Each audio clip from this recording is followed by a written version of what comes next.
So thank you, Helen and Susan, and you all actually for your welcome. It's a very big honour to be here today.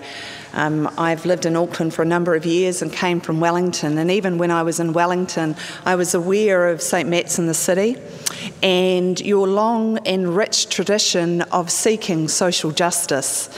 And I'm a kind of pursuer of that myself. So I stand in solidarity with you, and I'm deeply grateful for all that you have done and continue to do. I am aware also that the City Mission, that St Matt's in the City has a long tradition of supporting the City Mission too. And before I start, I want to thank you for that. I'm particularly aware here too, and want to acknowledge Linda Murphy here, who is a colleague with me on the front line, and of course Wilf Holt, who also works at the City Mission. Amongst your leadership team, you have two quite extraordinary people, so thank you for that. Thank you, Linda. I have been asked here today to speak a little bit about the reality of rough sleeping. And in preparation for today, there is a famous quote that just keeps going over and over in my mind that I'd like to start with, and then perhaps we'll move on and I'll end with it too. And this isn't my own quote, of course, it comes in the words of Mother Teresa. And she says, "Where there is no peace, it is because we have forgotten that we belong to each other. Where there is no peace, it is because we have forgotten we belong to each other."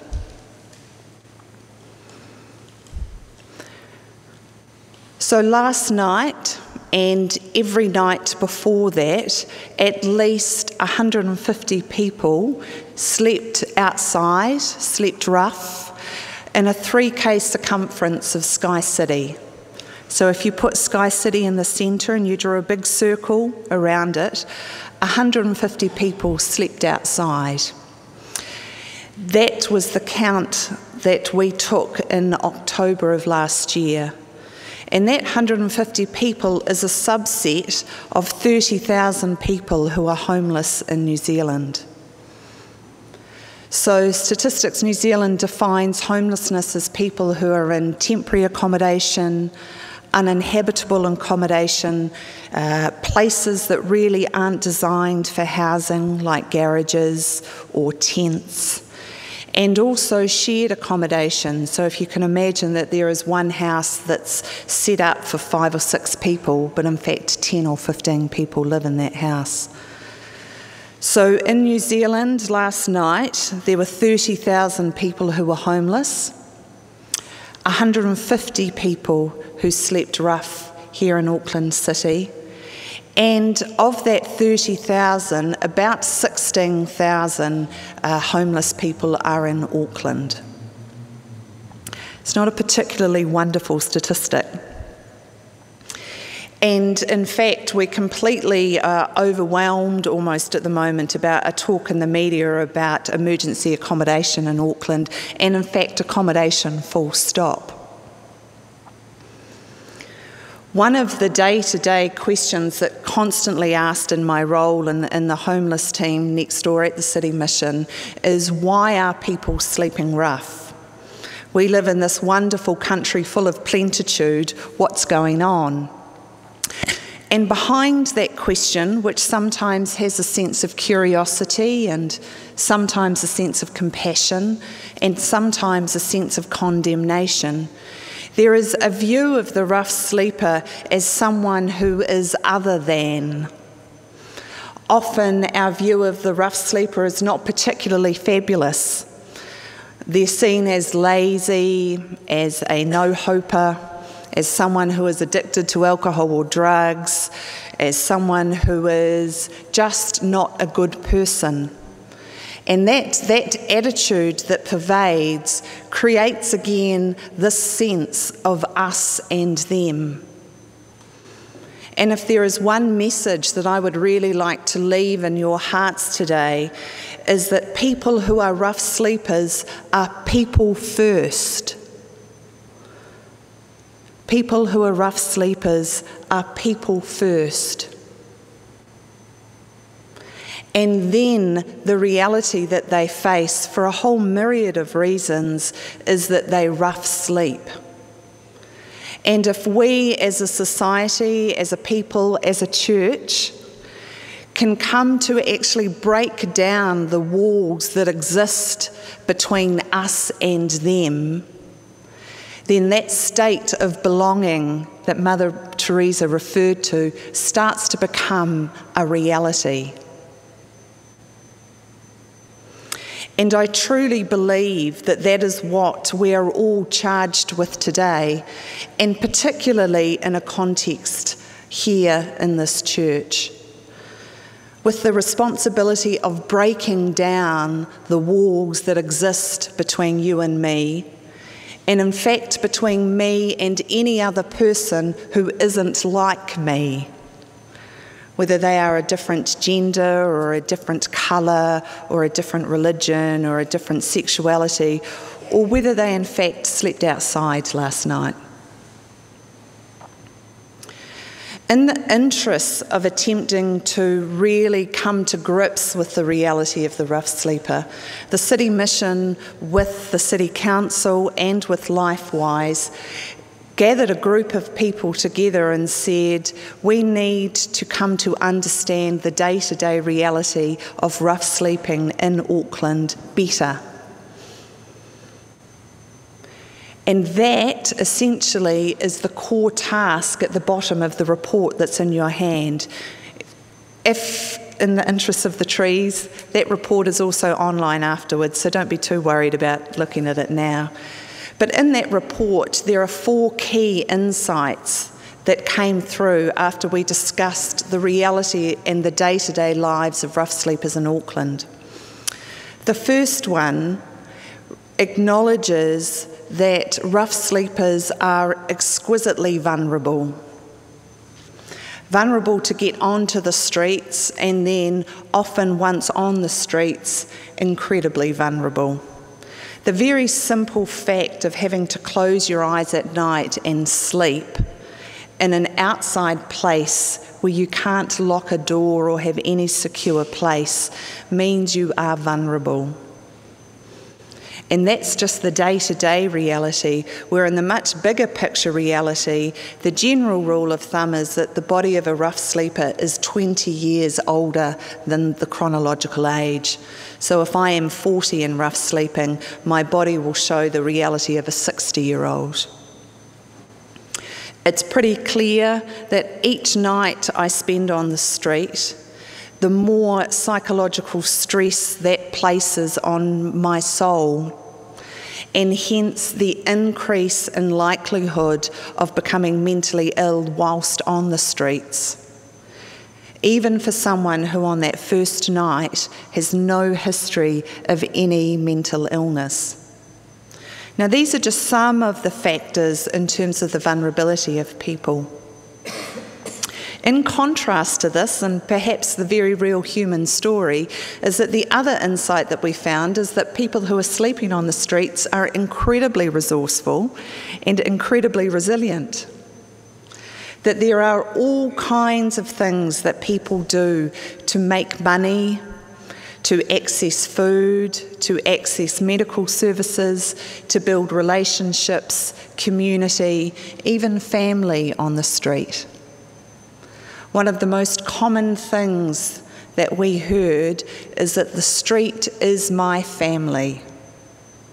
The street is my safety net, which is a little bit of a hard thing to get your head around. For many people, to think of rough sleeping as the safe place feels like an oxymoron. For many people, that is the reality. It is in fact safer, psychologically and physically, to be on the streets than to be inside. Which leads us then to our next insight, which really looked at this notion of choice. One of the things we did was interview a whole variety of members of the public, and one of the things we heard constantly was, it's their choice. And interestingly, when I spoke to someone who has been sleeping rough, they would say to me, this is my choice. Same word, completely different connotation. And what we came to understand when we listened to the story of someone coming on the street, that it's not really a choice as opposed to a lack of options. And one of the insights you'll see in the report actually traces the story of a young person making the critical decisions in their life that lead to the first moment on the street. And in that story, which is a very common story, the reality of violence and violence in our homes is the thing that was one of the key triggers to send people onto the streets. We have a really big violence problem in our country. And one of the things people say to me often is, how do we solve rough sleeping? And I say, solve family violence. It is...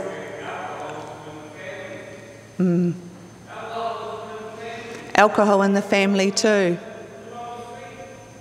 I agree.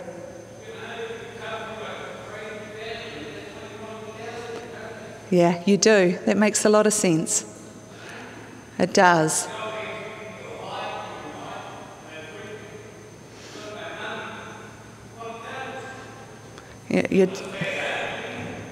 You're telling a really beautiful story there, or a story that is exactly here, captured in the report. That when this reality is experienced in the home, why would I not want to leave it? Yeah.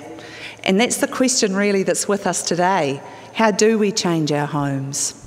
So the insight about the vulnerability and the resiliency of people. The second insight then about this notion of choice. The third insight then really looks at the complexity and the difficulty of what needs to happen when people say, yep, I do want to come indoors. And there is an infographic image in this report that I'd encourage you afterwards to have a look at, that traces you through the steps that people have to overcome to come indoors, and then once they're indoors, to stay indoors. Pardon? How do you pay rent? That's exactly it. That's exactly it. And the message is, exactly as you're saying, sir, is that it's incredibly hard. It's hard, it's hard, it's hard. And then the fourth key insight that we have there is it looks at the tension that exists between what we call the private and the public world. For better or for worse, we have rules in our society that say this is the appropriate way to operate in a private space, and this is the appropriate way to operate in a public space. And a classic example of that would be the use of alcohol. For all of us, I would presume, it's highly appropriate to have a glass of alcohol at home each night, or some nights in the week. In many parts of our country, we outlaw the same action done publicly. Now, I'm not commenting on the right or the wrong of that, but what I'm attempting to do is draw insight or light to this fact. If your private life is lived publicly, you have no other choice but to live your private life publicly. And a very core example of that is, where do people go to the toilet? In Auckland City here, almost every toilet is locked by 10 o'clock each night. If you need to go to the bathroom and you're sleeping outside, where do you go?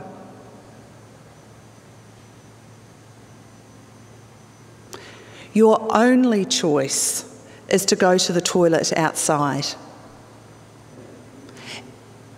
And I can equally understand, if you are a business owner, how difficult it is to be cleaning up somebody else's mess every day.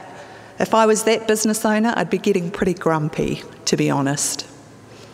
So once again, this isn't about right or wrong per se, but it's actually understanding that the reality of people impacts the reality of people, and that we as a society need to come to grips with what that means.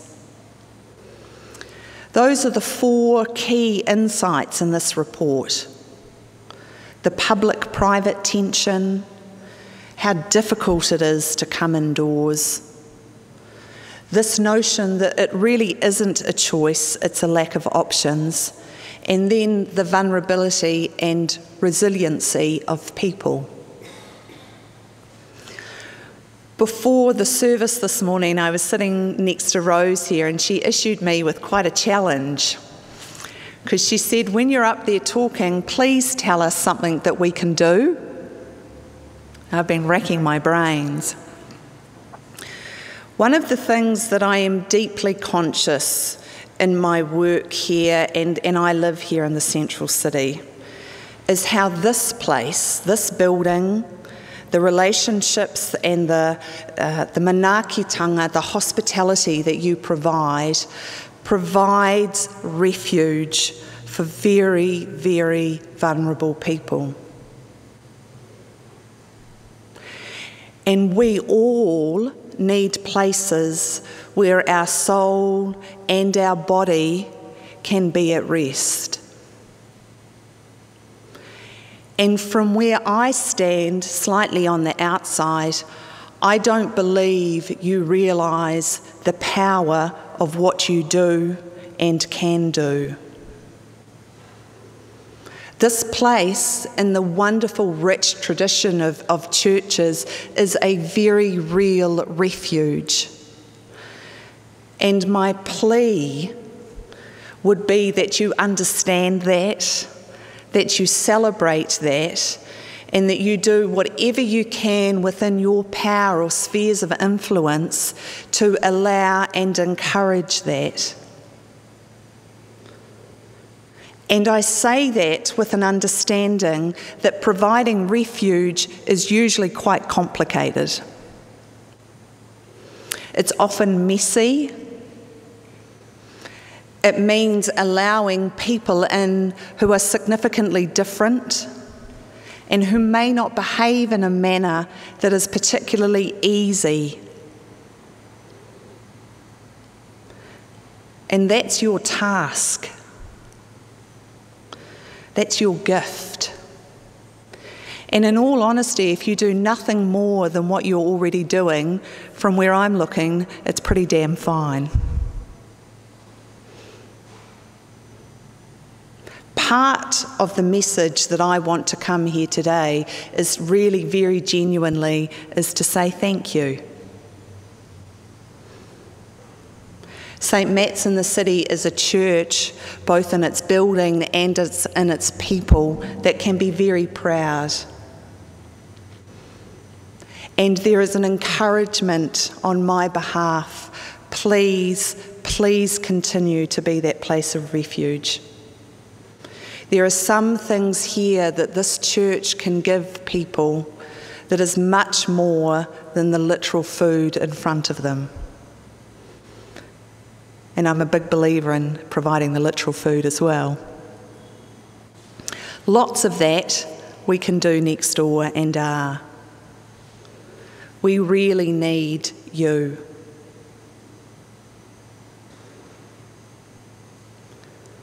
And the more I and you and we come to understand this reality, the more those walls that separate me from anything different begin to crumble.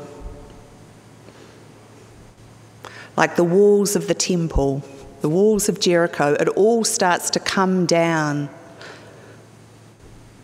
So that truly the us and the them stops becoming us and them.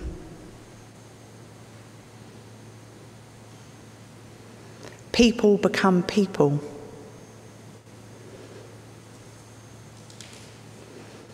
Where there is no peace, It is because we have forgotten we belong to each other.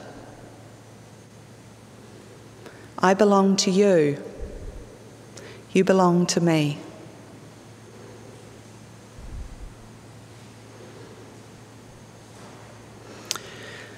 Over there, after the service, there is some really good information about we have an annual report, winter newsletters, opportunities for you to donate specifically if you would like to. Unless I'm called back next door, I'm here for the service and am willing and obviously happy to talk any further. Linda down here is also very apt and able to answer specific questions about the mission or the day-to-day reality of rough sleeping.